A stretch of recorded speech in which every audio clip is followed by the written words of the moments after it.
Michael.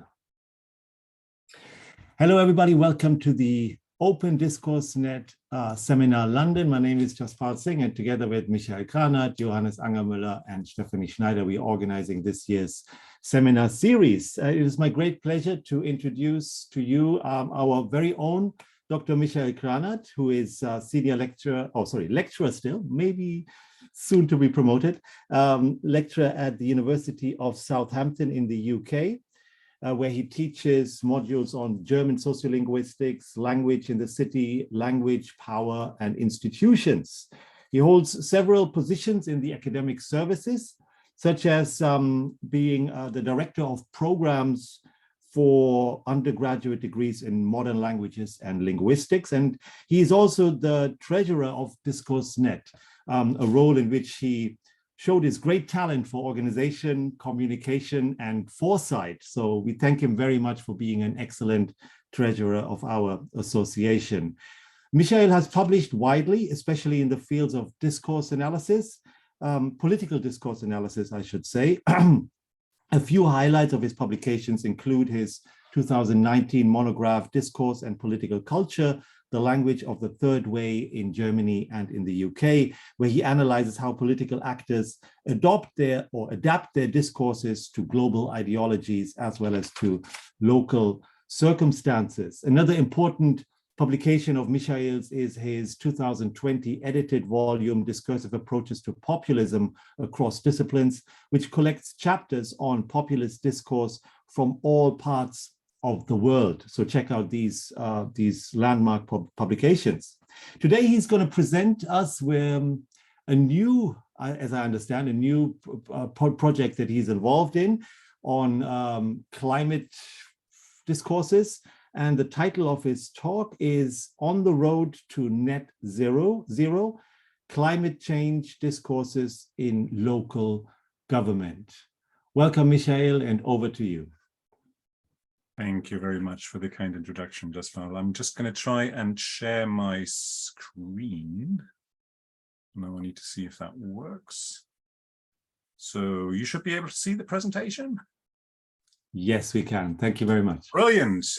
So let's get started. Yes, thank you. I'm very excited to be able to talk about this today. It is indeed fairly new. Well, my buttons are not doing what they want to do. So here's the warning. This is definitely a work in progress. I'm just about crawling through all the data that I collected last year. You all know what it is like to try and do research during an academic year.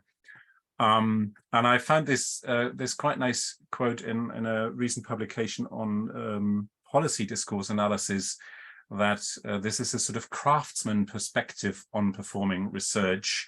They borrowed that from Bourdieu. Social research is not a matter of following a particular methodology, but of transforming the object to be investigated into a scientific object. And I think that's exactly the stage that I'm in at the moment. I have some questions, I've got some data, and I'm playing with where's this going to go? What can I do with this? So what I'm planning to do is to give this a little theoretical framing, which is great that I can do this here because I've got a bit more time than I would normally have in a conference talk. So I want to sort of think a bit about where I'm positioning this. And the idea of the project is really to look into how does climate change discourse work on the local level in local government, in government policy making. And what I'm presenting today is a case study that I have done for a sort of bigger project application and calibration in Germany, in Halle, where they reacted to a European Union grant announcement on 100 climate neutral cities by 2030. And it was a bit of a lucky circumstance, in unlucky circumstances, really, both because of COVID and both because of the topic of climate change. The situation of COVID allowed me to have actually access to both the full council meetings and the council committee meetings, which were recorded on Zoom and are publicly available, or were at the time publicly available on YouTube.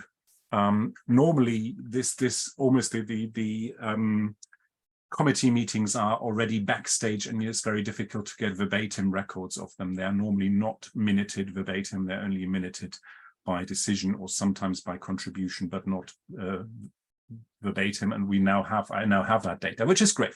So that's the case study that I want to show you. But before that, I sort of give that a bit of a framing. So let's delve into this. What I normally tend to do, or what I understand myself as, is a political discourse analyst. In the tradition of sort of political linguistics in Germany as a subfield of linguistics, politics as text and talk, and how ideology is constructed and ideological identities are constructed linguistically. But what I'm moving into here is an area that has been described by Molderic et al. In 2019 as critical policy discourse analysis.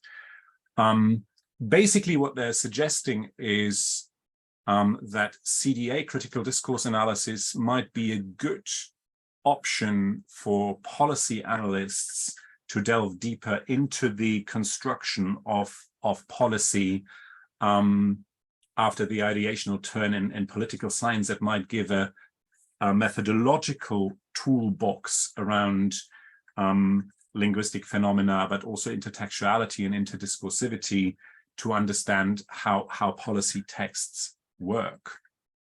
Now, how do these two things hang together, I was thinking. And I borrowed here from Muntegel, who I used before, and who sort of developed Hallinen's thinking a bit further about the continua of the political, the standard distinction between the polity as the form and the system, the policy as in the content, and that's what you look at when you do policy analysis, and the politics, how we approach policies and policy decisions.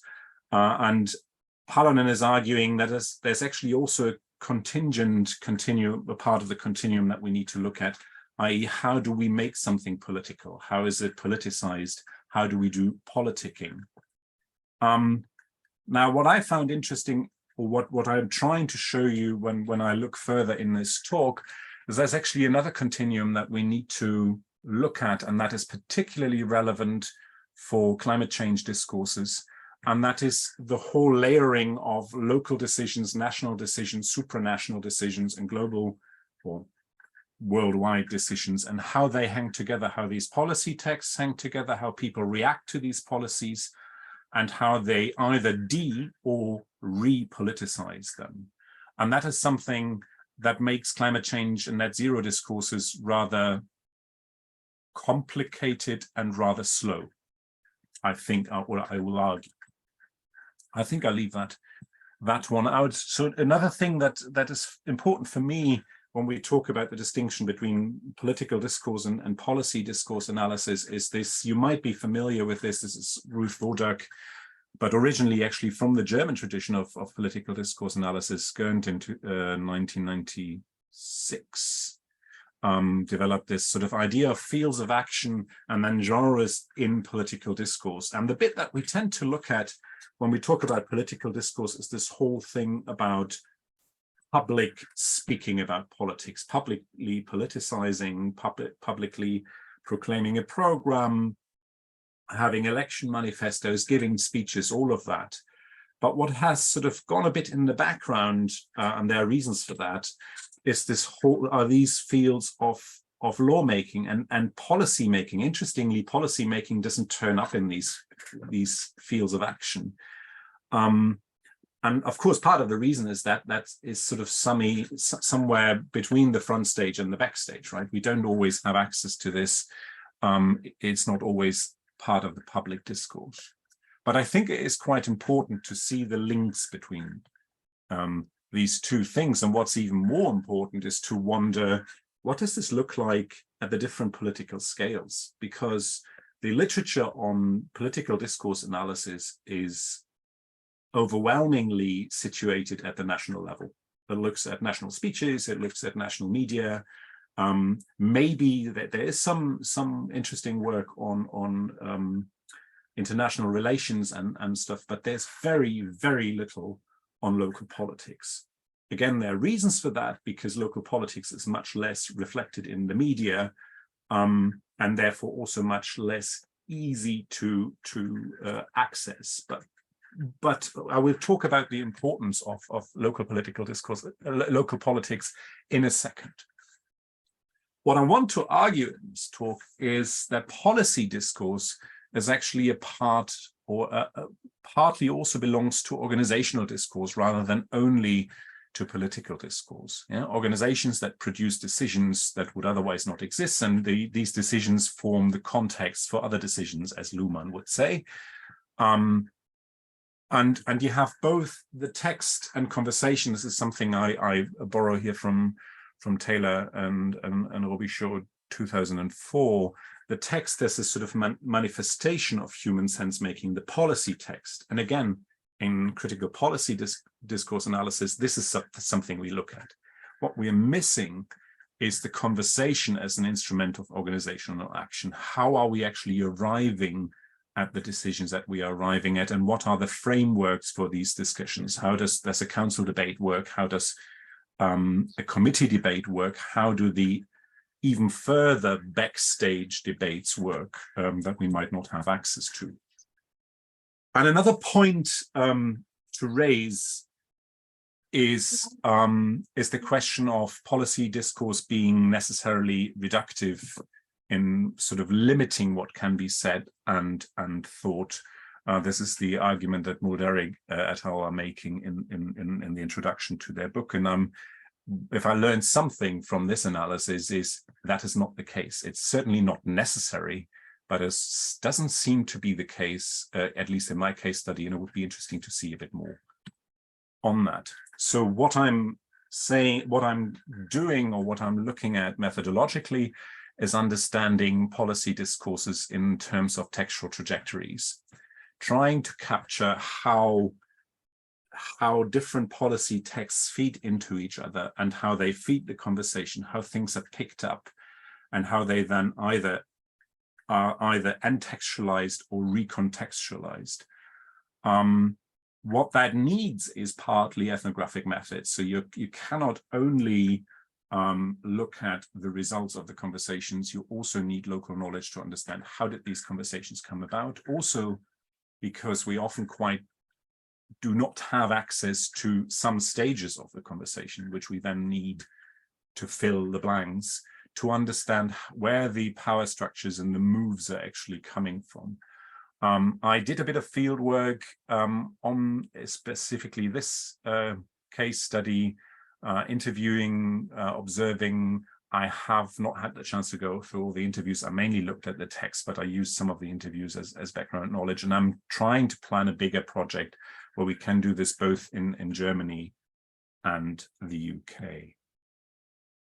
So that's the framework, and that's the discussion where we are, where I am with this project and why am I doing this. So what I'm showing you now is the argument why to look at local politics and how we framed this as a bigger project. This is a bigger project I've written together with Darren Puffy, also from the University of Southampton, who's going to look at the Southampton side of this. And we're going to compare both, but what you're going to see today is sort of my work on the Halle side. So why language and local politics, and why climate change politics? So what we know about climate change is this is the sort of ultimate wicked issue, right? It is complicated because so many sectors of the economy and of our life play into this with their different and interlocking power structures. And there's a long discussion. It is also being studied quite well by political scientists, also on the local level, but mainly in terms of capacity and formal competence of the political unit, but very little by linguists studying the role of language, discourse, and persuasion and knowledge construction. And if you look at, when I said there are other layers than just policy, polity, and so on, you see this already in climate change discourse, right? So we've got the layer of global agreements, the Paris Agreement that we all know about the 1.5 degree limit, hopefully. We've got European climate change law that sets the net zero greenhouse gas emissions by 2050. We've got the German law that has recently been changed with an aim to be net zero by 2045. But actually quite a lot of this is happening at the local level. If you think about energy production, especially in Germany, where we have local energy providers, if you think about housing, if you think about transport, if you think about quite a big point, recycling and rubbish, and so on. So there's quite a few things that are happening that can be realized locally and have to be realized locally, and that involves local politics and local political discussions. Again, this is also not new. This is exactly why the European Union has decided in the Horizon framework to put in a project that's called 100 climate neutral cities by 2030 to support local authorities to fulfill that aim and think about how this could be done. And what we thought about in this project, or what we're proposing in this overall project, is both to look, of course, at the sort of language side, how debates are shaped, how policies are developed in a combination of linguistic ethnography and critical discourse analysis, at the connection between these different levels, and I'll show you something about this today, but also comparatively, how does this differ in different political structures? Hence the comparison between the UK and Germany, that has very different approaches to local politics and very different powers in local politics, but also very different discursive structures in terms of who can say what and who can write policy in which environment. And then sort of bring this together into textual trajectories. And we obviously hope that this will help us to map out how these mechanisms work and feed them back to practitioners and see how they can communicate things better. So that's the overall frame. Here comes the nitty-gritty data bit. So I'm going to talk a bit about life and transmission of an EU policy. So how I got to this case study and how the data works, and what the genres are. So we're looking at a German city, and the setup of a German city is effectively you have a council, Stadtrat, and you have a mayor, and they are almost opposed to each other. The mayor there's a presidential system. The mayor is elected for 7 years and is effectively an elected civil servant and has all the powers. But the checks and balances are with the elected chamber, the council, that's elected for 5 years, that can do motions. The difficulty is that these motions are fairly limited because the mayor has also powers that are devolved to or delegated to him from the federal state and from the state and from the federal government. So there's things that are constitutionally lying with the federal government and the state that are executed by the mayor. And what the council cannot do is make the mayor do something that falls into that area. And that makes it really even more complicated because they have to check their language very carefully. Now, what happened, or what is this case study? This case study is the European Union published this grant announcement, 100 climate neutral cities, smart cities by 2030. And a local NGO that is into net, that works and lobbies for net zero as early as possible is Halle Zero, is part of Germany Zero.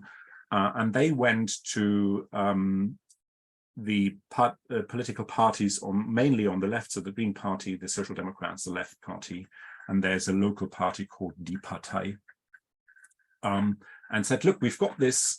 This is fairly urgent. They found this in October. They found this in late September.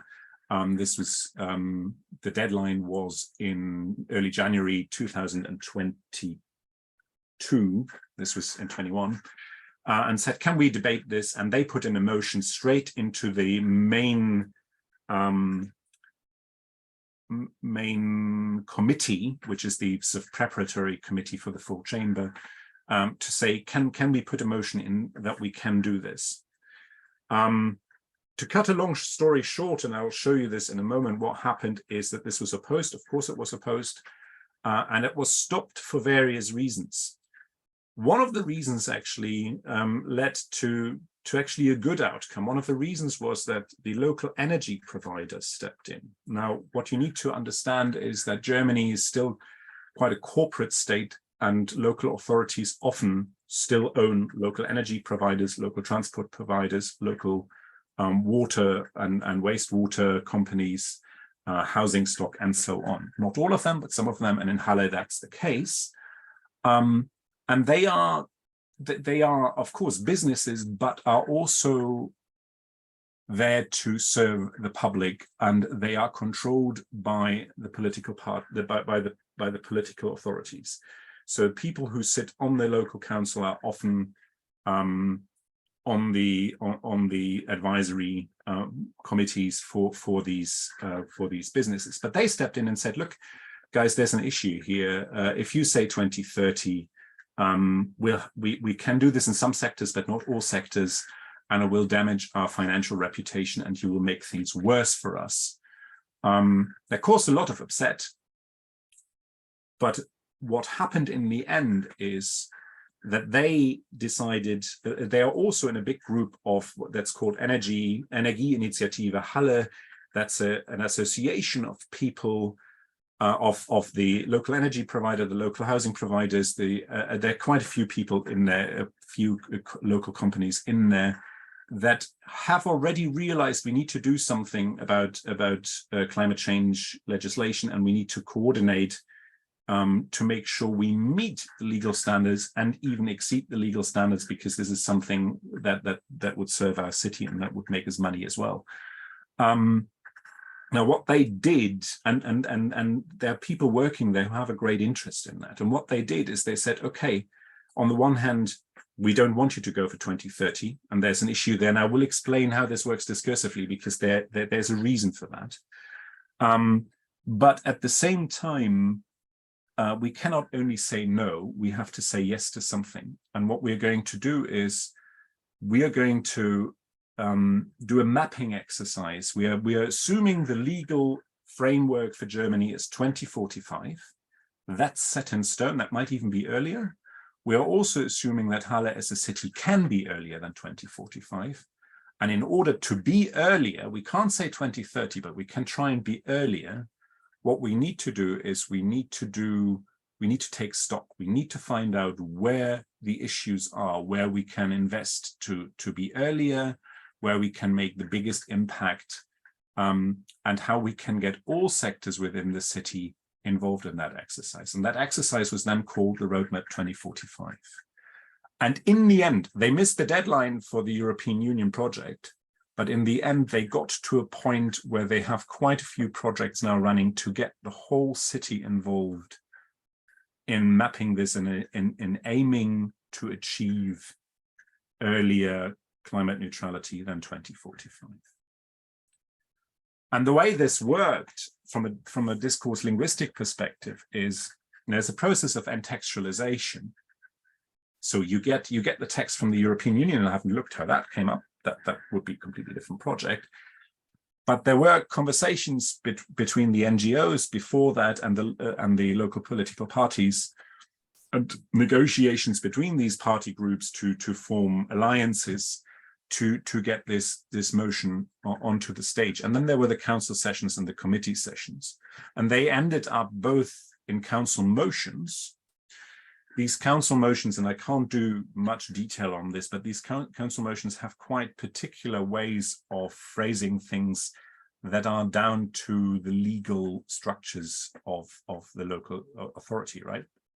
They check, they aim to, they will support and so on, or they will implement, depending on which political sector it is in and whether they have the authority to order the city administration to do that.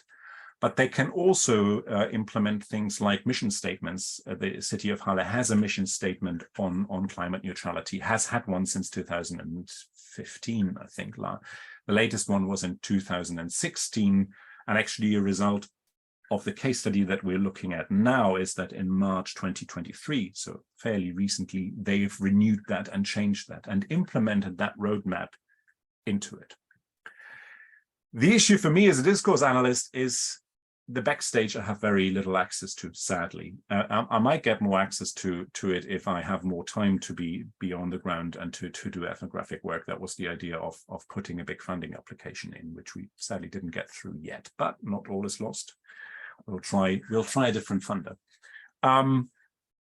But we have access to the policy debates, and that's what we're going to look at today. So we look at the main committee, where it was rejected and why it was rejected. We look at the plenary, where it was moved to committee. This is another hurdle that you have in the structure. So because they went to the main committee, then in the plenary, the minority of the plenary can ask for it to go through all the committee stages. So the environment committee, the finance committee, and so on, the economic committee. So that's a way of stalling progress. And that was the reason why the actual funding application didn't come about. But what happened, because the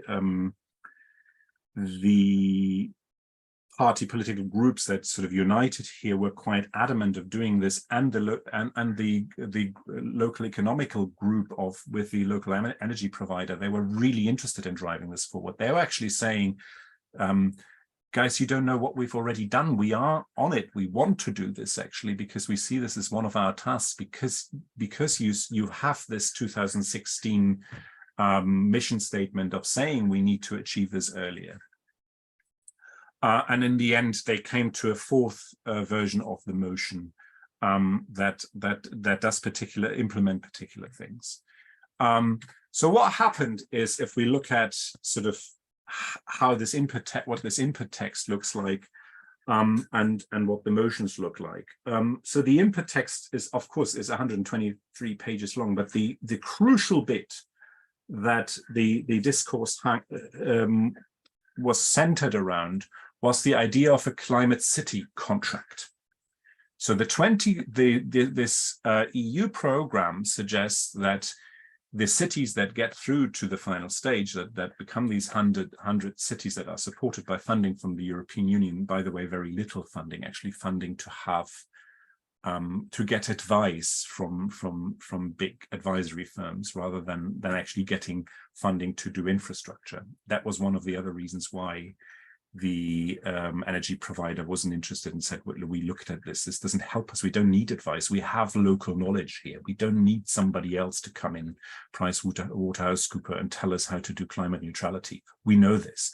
What we need money to support us to implement it. But that was their issue. What was the bigger political issue was the circling around this climate city contract. Now, if you look at the second bit, the use of the word contract, and these are translations that I provided here. That's, of course, all in German, but I provided you with, well, not great English translation. Hopefully it will work. But what they're doing here is they're starting a meta discourse already in that announcement. They're saying the use of the word contract is intended to indicate a clear commitment, and that was in English already, originally actually, a clear political commitment on the part of the city to its citizens and the Commission. The contract will encompass a range of activities, but it is not a sort of a contract that is penalized by the European Union. It's non-binding. It says here, I didn't do this in yellow, but it is non-binding. Now, this was understood differently, actually. But first of all, one other thing to look at. So here, the motion was phrased, or the first part of the motion was phrased in a way that they're saying they're aiming for climate neutrality by 2030. Aiming, anstreben was the word here. What happens in the final version of the motion is that the 2030 is completely purged from the beginning. They're saying they want to do this significantly earlier, and they softened it to say, we want to know whether this can be achieved earlier, that can be achieved by 2023. Michael, you got around 10 minutes, if that's okay. Yeah, I should just about manage that. I'll try my best. Okay, thank you. So what are the main things that happen in the data? One thing is, of course, the question of time and urgency. And there's a lot of debate whether 2030, 2050, 2045. So you can see they're latching onto the different layers of politics here. I mean, the first quote here is by an opposing politician to that motion. They say, why should we now do 2030? What has changed? Doesn't it say 2050? Okay. The opposing step to that was, well, 2050 doesn't seem to appear achieving the 1.5 degree target, right? So they're jumping. What is interesting is actually is 6.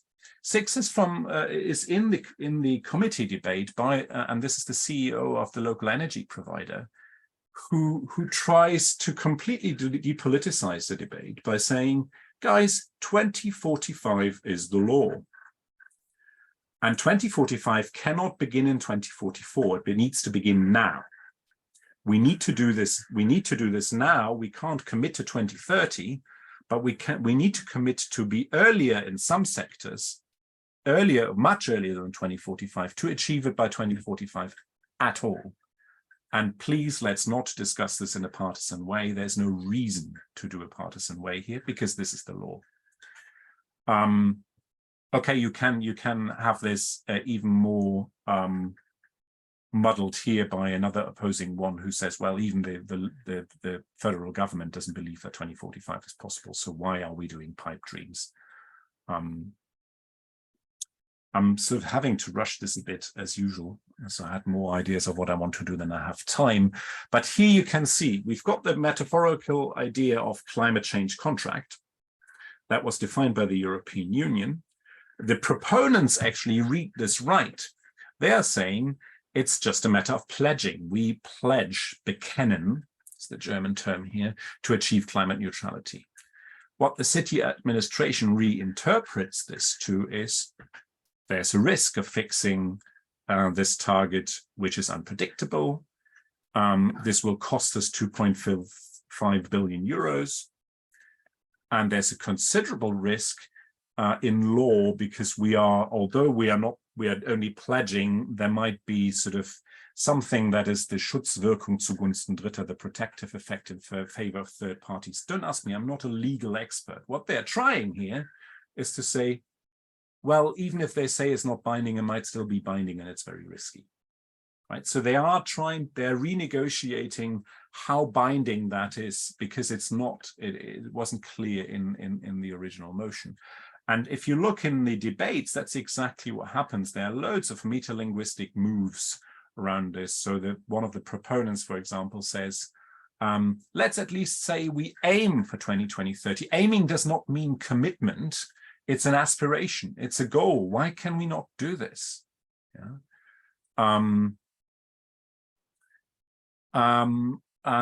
But then sort of it goes into sort of, oh, this would just be lip service anyway. This is visions. The worst one is the last one. This is the AfD, the Alternative für Deutschland, the right-wing party in Germany. I hear a lot of words like vision and mission, but it's an illusion. I want to emphasize that illusion in the sense that it is possible that it is not possible that we can effectively achieve total CO2 reduction, but it's an illusion in the sense that we cannot do. That we can achieve that, but not at the same competitive level. We will see this in a moment if we are looking at the different levels. So the global is a reference point here in very opposed ways. You have the Paris Agreement on the one hand, and the proponents lean on that quite heavily.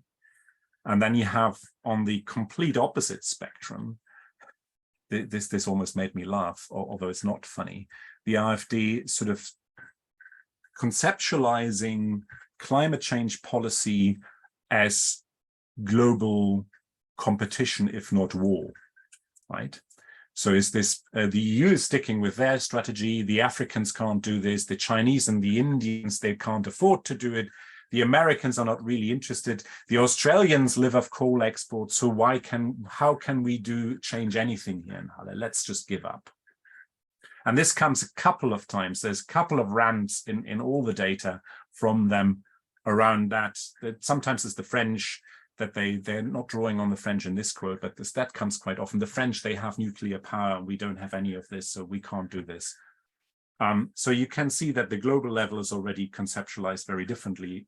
Agreements and binding agreements on the one hand, but focus on global competition on the other hand. Similarly, that happens to the federal government. And I'm sorry, I'm rushing through this, but my time is running out. And similarly, at the local, one is there's concrete opportunities. One is the legal means that only the federal government has. And actually, if you look at that, what happens is there's a lot of focus actually on the national governments. Even if you look at actually global discourses, right? I mean, the Paris Agreement is something that's signed by national governments. The European Union law is something that's supported by national governments. The local looks up to the national and says, well, you need to give us funding for this. And a lot of the examples from the local point of view are the national government should do this, the national government should do this. What we have at the local level actually in the end is, and here I come back to what I said at the beginning, they didn't go for the EU bid, but another text came out of this and a translational effort by the group of local state-owned utility providers to say, let's take stock what we are already doing, how we are doing this, and actually they are proposing a whole policy process. You don't have to see this in detail, but this is one of the slides that they presented within one of the committee meetings. And they said, you need to set the policies here in the climate protection concept and in the mission statement. But what we can help you with is we have the know-how. We don't need the EU for this. We have the know-how to do the accounting and to work out where we can do the best investment. And we could even get money for this individually for each sector. And there are sectors that we cannot cover, that you need to cover, but you need to take the leadership. And what this means is, in the end, and this is the final version of the motion, is that they are moving into a more complex framework, and hence my criticism of Moldarig here. They're saying we need to do other things. We need to update our climate policy mission statement. We are really supporting this roadmap climate neutrality initiative of the SWH, as the Stadtwerke-Gruppe is the local energy provider. And we are asking the administration to take advantage of this. We have local knowledge, let's use this.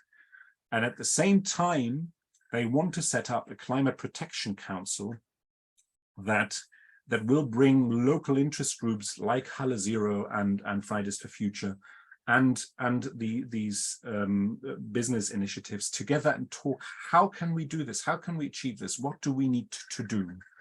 And of course, this would be really interesting to be involved in this and observe this and see how debating works in that. And with that, I try and draw some conclusions, so we've hopefully then got a bit of time to discuss this. So the argument is, policy discourse is a type of organizational discourse. There's a coordination of idea, production of policy texts that function both internally and externally. This is something I couldn't go into detail, but that roadmap document that you saw there, the CEO of the energy provider told me, this is something I take to my own people in my own company to say, guys, we can all discuss whether we believe in climate change or not. I don't care. What I care about is 2045 is the law, and we need to achieve this. Can we stop arguing about this because the argument is over? We need to do this, but also externally and binding other sectors into it. And this sets up new spoken genres as well, right? This sort of round table climate council. There are complex scales of the environmental policy making that contribute to it becoming a wicked issue. There are different scales, and they are contextualized and oriented by people debating. And the meaning of the core ideas of these policy texts is renegotiated locally, as I could show you with this, just with this little bit, the climate change contract. I could show you other examples, but that was the most interesting one, that they renegotiate how much commitment that is actually. Can they make that commitment? And that makes it complicated. They increase complexity rather than being reductive. They produce that roadmap, that council, and these are less formalized deliberative genres on the local level that we need to look at using linguistic ethnography or a mixture of linguistic ethnography and discourse analysis.